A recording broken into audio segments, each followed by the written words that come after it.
The movie opens with Kudrat's wife, Azizah, suddenly waking from sleep, only to realize she cannot move. She then hears a noise and sees a demon crawling toward her, calling her name. Terrified, Azizah turns her face away, but moments later, she sees the demon sitting on top of her. She tells herself it must be a dream, but the demon digs its nails into her chest, proving otherwise. It then pulls her blanket away, assaults her, and mocks her by saying, "This is where the sons of Adam are born." The demon declares she will be its slave, claiming all pleasures for itself. Before violating her, it taunts that everyone will see if she has any pride left after this, directing the threat toward Aleph. Azizah wakes up screaming, but the demon has vanished. Then, she hears Aleph screaming from his room, but the door slams shut. Desperately, she tries to open it, and in a frantic attempt, she grabs a stool and breaks a hole in the door, revealing that the devil has possessed Aleph and is tormenting him. Kudrat is doing his best to perform an exorcism, but the demon proves too powerful. Azizah joins him and begins reciting prayers against the devil, but the demon interferes, twisting the sacred words into dark, mocking chants that make the air itself feel heavy and suffocating. It taunts Azizah, saying the man she chose is so weak and that her only chance to save Aleph is by obeying it. Kudrat quickly gets up and rushes back to Aleph, while the demon warns that resisting it will condemn Aleph to hell. It demands that she become its servant to spare her son, and in desperation, she offers herself in Aleph's place, but the demon deceives her and still kills Aleph.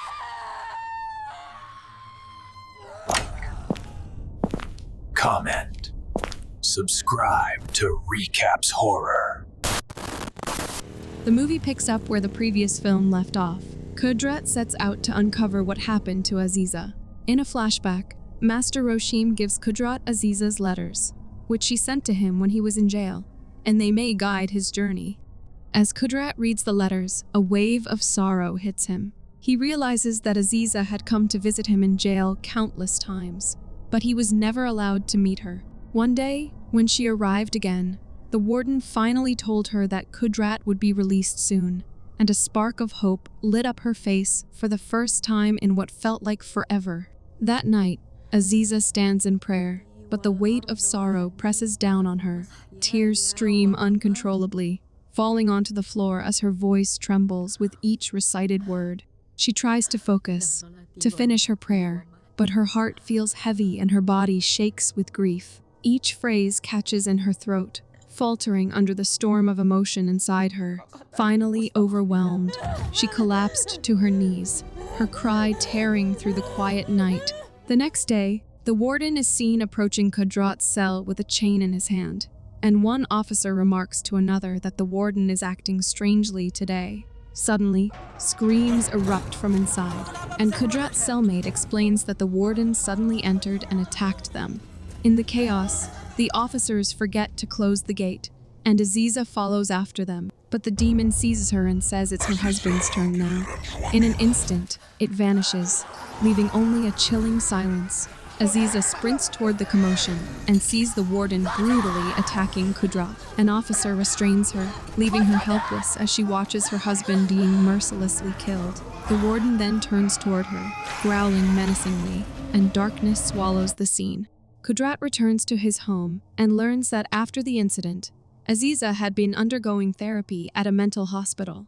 One day, two of her closest friends, Murni and Parwanti, who had heard about Kudrat's death, came to pick her up to work at a factory with them. Azizah slowly begins to learn the work and adjust to the grueling pace of the factory. But just as hope begins to flicker, Murni dies on her night shift. 1 year later, Shri leaves the shower facility and hears a terrifying sound, and turning in fear, she sees a demon's shadow. Panicked, she tries to run away from there, but ends up in the same place, and this time, the demon appears in front of her. Desperate, she rushes back toward the facility, screaming for help, but finds no one there. Terrified, she hides behind a wall, and when she peeks out, she feels the demon moving toward the facility.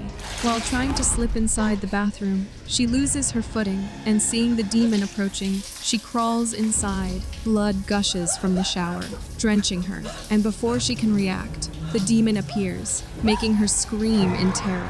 But it was just a nightmare, and Azizah and Parwanti quickly help her wake up and calm down. Just then, the security head enters the dorm and tells Shri to come with him. She asks why at such a late hour, and he replies it's about an issue with her work report. Azizah and Parwanti try to intervene, but he threatens to have them fired if they interfere. After they leave, Parwanti says, "Let's check Shri's things." She takes out her bag and opens it, and when Azizah asks what she is looking for, Parwanti explains that after Murni's accident, Cardi found a shroud in her bag, marked with Arabic script and strange symbols known as the Devil's Knot. She adds that it's a sign that the person who carries it is the target. Azizah asks, "A target for what?" And Parwanti replies, "For the factory sacrifice." Meanwhile, a man is shown worshipping the head of a buffalo, invoking the demon Zaduk. At the same time, Shri, who has been locked inside the factory, suddenly freezes when she sees a figure before her, and it is revealed to be the demon Zaduk, who quickly takes control over her. On the other hand, Azizah and Parwanti find a devil's knot among Shri's belongings. Azizah looks at the writing on it, but admits she cannot read the words, adding that it is clearly not from the Quran. Meanwhile, Shri stands before a spinning machine as the demon commands her to put her head inside it. Under its control, she slowly lowers her head toward the machine and eventually thrusts it in. At the same time, Azizah and Parwanti attempt to burn the cloth, but before the fire can take hold, the machine suddenly pulls Shri inside, and as she dies, the cloth finally catches fire. Meanwhile, while searching for Azizah, Kudrat arrives in a small town where he sees some men beating a man named Sukardi. One of the men approaches Kudrat to fight him, but Kudrat easily dodges his attacks and overpowers him. Sukardi thanks Kudrat for his help, to which Kudrat replies that he is sure Sukardi would have done the same if he had witnessed something like that. Just then, the men who were beaten earlier return with the security head, who angrily asks how Kudrat dares to meddle in their business. Kudrat ignores him, but one of the men studies him carefully and tells the head that this is the same man who came here looking for his wife. Sukardi says he doesn't know Kudrat, but if both men came for the same reason, something evil must be in the factory. However, one of the men shoves Sukardi to the ground and then lunges at Kudrat, but Kudrat easily dodges his blows and swiftly fights back, taking them all down one by one. The next morning, Sukardi tells Kudrat that about a year ago, after making a delivery, he returned home only to learn that his wife had died in an accident. When Kudrat asks when the accident happened, Sukardi admits he can never recall the exact date of Murni's accident, most likely because he still finds it too hard to accept. They then overhear two men talking about an accident that had occurred at the factory earlier that day, and one of them mentions hearing that when the factory was first built, a buffalo was slaughtered and its head buried beneath the structure. Sukardi asks, which factory had the accident? And the man replies, Benang Ma's factory. Sukardi tells Kudrat that he is even more convinced Murni's death was not an accident, and even if it was an accident, the factory should still be held accountable. He then lights a cigarette and says they offered him bereavement money, which he declined. Seeing Sukardi's anger, Kudrat suggests that he take a break and let him drive the truck. But Sukardi ignores him and steers the truck down a dirt road. Kudrat points out that this isn't the way to the factory. Yet Sukardi still gives no reply, and that's when Kudrat realizes a demonic entity has possessed him. Without hesitation, Kudrat places his hand on Sukardi's head and begins reciting prayers, but Sukardi resists, trying to interrupt the exorcism. Kudrat presses on, repeating his prayers and demanding the demon's name. But the demon replies, "My name is more respectable than yours." Kudrat continues reciting, pressing his fingers against Sukardi's chest until the demon finally reveals its name, Sayakwan. Then, it drives the truck towards a cliff and jumps off it, attempting to kill them both.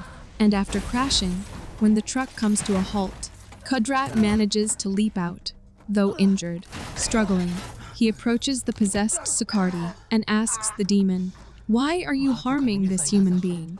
To which the demon answers, "I vowed I would mislead you all until you submit to the devil." Kudrat asks, "Who sent him?" And the demon replies, "Zadug." Kudrat begins reciting prayers with renewed strength, and after a fierce struggle, he finally succeeds in expelling the demon from Sukardi's body. After pulling Sukardi out of the truck, Kudrat notices a cigarette packet with an amulet attached to it. Meanwhile, the women in the factory are shaken by Shree's death, and Azizah suggests they should leave and find other work. But Purwanti refuses, saying with 2 deaths already, her sister Myrni included, she insists she won't leave until she can prove they were sacrificed.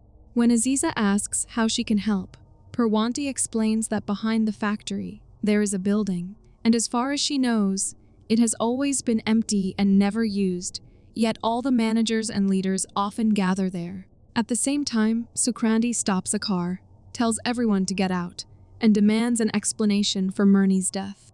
While a worker representative tries to calm him down, Kudrat slips away unnoticed, hides under the car, and some guards seize Sukrandi and take him inside. Inside the building, Azizah and Purwanti see Safi worshipping a buffalo's head with the employment forms of several people scattered on the ground, offered to the demon as sacrifices to show their devotion. After a while, the demon appears, and terrified, they both run away, but Safi and the others notice them and give chase. Suddenly, Azizah's leg twists, and when Purwanti tries to help, Azizah urges her to leave, saying she can't move. Purwanti refuses, insisting she won't abandon her, but Azizah insists she go, assuring her that she will follow right behind. Purwanti reluctantly leaves her behind, and once she's gone, Azizah somehow manages to stand up and begin to limp her way out of the place. However, as she moves forward, she notices someone descending the stairs and is startled to see that it's Kudrat. Kudrat takes her to a safe place and carefully sets her foot back into the correct position. He then apologizes for coming too late, but she says she saw him hanged, and he admits it's true, yet God gave him another chance to atone. He hopes she'll be given the same, but she insists her sins are too great. She confesses she asked the devil, not God, for Alep's safety, and believes his death was her punishment. Kudrat tells her that only God can judge, and urges her to seek mercy. But just then, guards surround them, and as Kudrat fights back, Safi throws something at him, knocking him unconscious. At the same time, Purwanti returns to the dormitory and informs everyone that Azizah is in danger. Meanwhile, Safi asks Kudrat what he is doing there, and Kudrat replies that he has come to take his wife home. Safi asks if he really believes people can just walk in and out of this place. He boasts that he rules everything there and that no one dares to oppose him. He says that, according to Azizah's employment records, Kudrat is already listed as dead, and he can make it true. But Kudrat replies that birth, life, and death are not for humans to decide. Safi remarks that Kudrat is indeed the well-known Ustadz Qodrat, but he could not save his own son. Enraged by this, Kudrat tries to attack him, but Safi easily dodges his strikes and mocks him. Meanwhile, as Azizah regains consciousness, she is met with terrifying demonic growls. She sees the demon approaching, and with a deafening roar, it overwhelms her completely, dragging her under its power. The head of security rushes to the manager, urging him to wake up and look outside, where the factory workers are protesting for Azizah's release. He calls Safi and informs him about the protest, saying they managed to hold the crowd back, but there are too many of them. He says they need Zadug and tells him to use black magic to quietly get rid of anyone who opposes them. Safi stabs Kudrat with a knife and then pushes him before walking away, causing Kudrat to fall to the ground.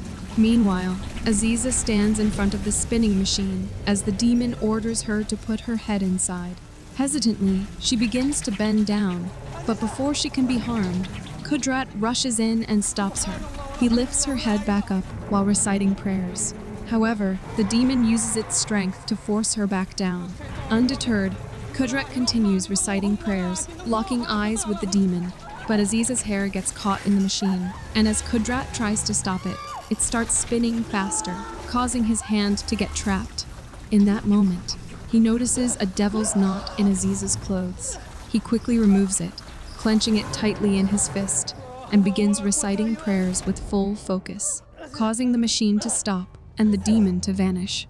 Meanwhile, the head of security strikes Parwanti and asks if anyone dares to oppose him, and one by one, the women courageously respond that they do. The workers then step forward and attack the guards, and at that moment, Sakardi arrives and joins the fight. Meanwhile, Safi performs a black magic ritual, spilling a rooster's blood onto the workers' employment forms. This causes Parwanti to become possessed by a demon, and she lunges at the head of security, attacking him. He tries to escape, but she relentlessly chases him. At that moment, Kudrat and Azizah arrive, and Kudrat immediately releases Parwanti from the possession. The remaining possessed workers advance toward him, and Kudrat begins exorcising them as well. But suddenly, he notices a demon standing behind them, letting out a deafening roar. The possessed worker's strength surges, pushing Kudrat backward. Undeterred, he maintains his composure and continues reciting prayers, and with a final decisive verse, he successfully frees all the workers from the demon's control. He then steps forward to confront the demon, raising his hands and continuing to recite prayers. The demon sends 2 still possessed workers toward him, but Kudrat frees them from the demon's control as well. Furious, the demon lunges at him, but Kudrat makes a hand gesture, destroying the demon. The manager attempts to flee, but Sukrandi and Parwanti are standing at the door, preventing his escape. Meanwhile, Kudrat engages in a fight with Safi, and he quickly overpowers him, knocking him out with a single powerful kick.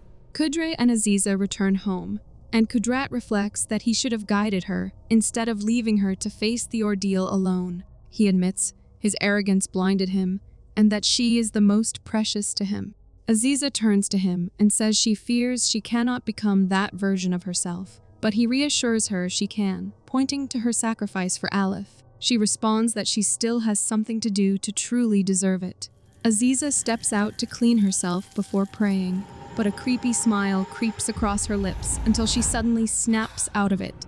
Next, as she prepares to pray, the unsettling smile returns, but she quickly snaps out of it and seeks forgiveness from God. She begins praying when suddenly the demon takes over, making her laugh maniacally until she snaps out of it once more.